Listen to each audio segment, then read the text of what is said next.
नमस्कार जय जगन्नाथ। पणा संक्रांति बा महाविश्व संक्रांति समस्त को आम शुभेच्छा शुभकामना ता सहित ओडिया नववर्षर भी शुभेच्छा और शुभकामना समस्त को आम कहीपर आज यही पर्व को आमर नॉर्थ इंडिया रे बैशाखी बोली कह जाए एंड सेमिति आम आसाम को यदि कहवा आसाम या बोहाग बिहू बोली कह जाउची।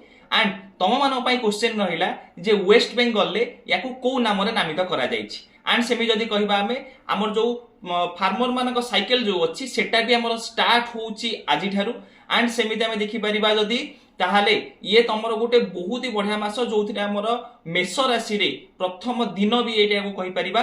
तो ये सब जिनस बहुत इंपोर्टाट आज डे। एंड दंड नाच को किए बा कहीं भूली पारिबो जोटा कि आम ओडिशार परंपरा आ संस्कृति। तो आम परंपरा और संस्कृति आउ गोटे भी बढ़िया जिनस अच्छी मो हाथ में अच्छी तुम देखिपार पणार ग्लास। ओके मु तो पणा पीवा चलली चलतु आसतु मिसिकी पणा पीवा। Thank you all.